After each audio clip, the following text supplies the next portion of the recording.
Chair ভারী অদ্ভুত জিনিস। কথায় আছে না, যে যায় লঙ্কায় সে হয় রাবণ। কথাটা কিন্তু আমাদের বাংলার রাজনীতি নয়, বিশ্বের রাজনীতিও এই জিনিস প্রকাশ করে, এবং বিশ্বের রাজনীতিও কিন্তু এটাকেই প্রমাণ দেয় যে যখন যখন যে রাজা হয় তখন তখন সে নিজেকে রাবণ হিসাবে তৈরি করে। তখন আর সে একেবারেই আমাদের ঈশ্বর থাকেন না, কিন্তু বলে সে আসেন আমি আপনাদের জন্য ভালো কাজ করব।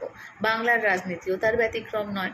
তাই হাতের পরে লাল, লালের পরে সবুজ, সবুজের পরে গেরুয়া, সমস্ত রাজনৈতিক দলই এসেছিল কিন্তু মানুষের সেবা করবে বলে। সেবার কি ভয়ঙ্কর অভিপ্রায় আপনি ভাবুন। যখন সেবা করার সুযোগ তারা চায়, কিভাবে তারা আমাদের কাছে ভোট চায়।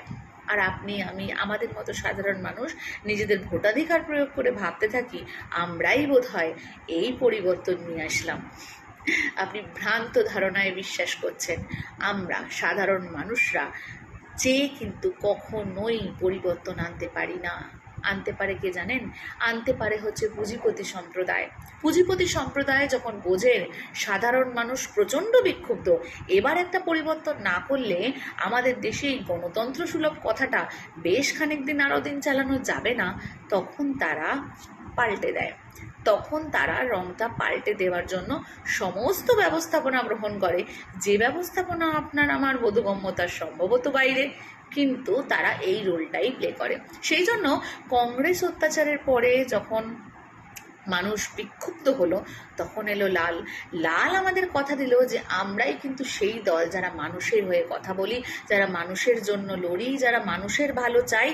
এবং আফটার সাম ইয়ার্স তারা এটা মনে করতে থাকলো যে আমরা মানুষের জন্য এত করি, আমাদেরকে এখান থেকে হারায়, আমাদেরকে এখান থেকে সরায় এমন শক্তি বাংলায় আসতে পারে না।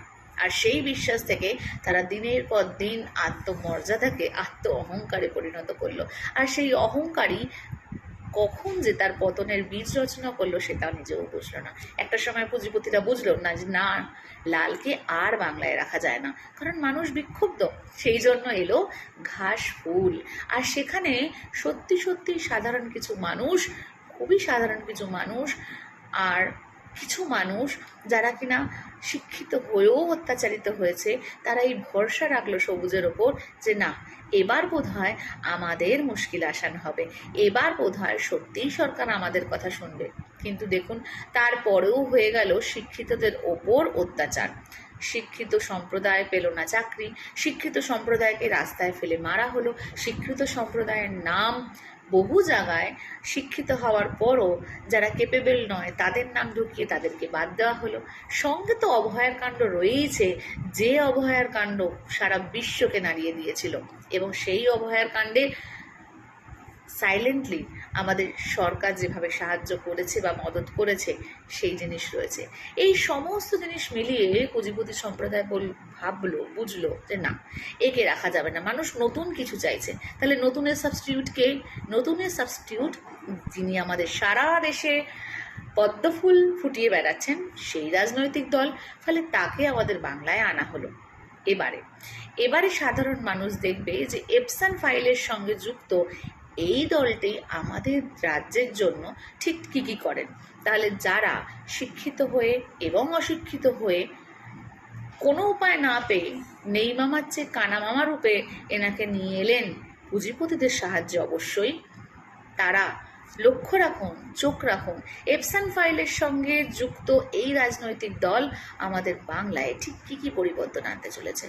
তাহলে রাতারাতি সমস্ত শিক্ষিত সম্প্রদায় চাকরি পেতে চলেছে, সমস্ত নারীরা সমস্ত জায়গায় সমস্ত ক্ষেত্রে নিরাপত্তায় অনুভবশীলতায় নিরাপত্তাকে অনুভব করতে পারবেন, অর্থাৎ তারা নিরাপত্তা পাবে।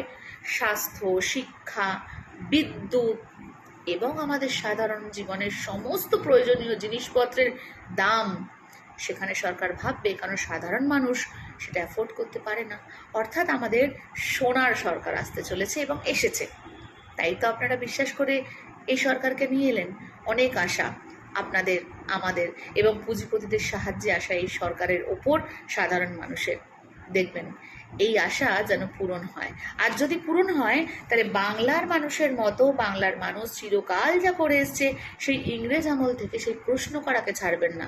কারণ প্রশ্ন করলে সামনের জন বিপদে পড়ে, প্রশ্ন করলে সামনের জন ভাবতে থাকে আমার কাজকে কেউ দেখার জন্য চোখ রাখছে, পর্যবেক্ষণ করছে আমার কাছে, তখন সে আরেকটু সাবধানতা অবলম্বন করে।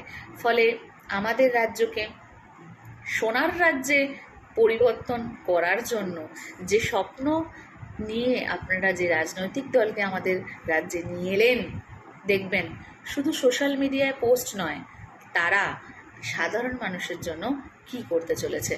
এবং আরও একটা কথা যেটা আমি সমস্ত ভিডিও শেষে বলি, সেটা হলো পাড়ার কোনো রঙের দাদার সঙ্গে কোনো ডিবেটে যাবেন না, কারণ তিনি একটা মাধ্যম মাত্র। আসল কালপিত পুঁজিপতি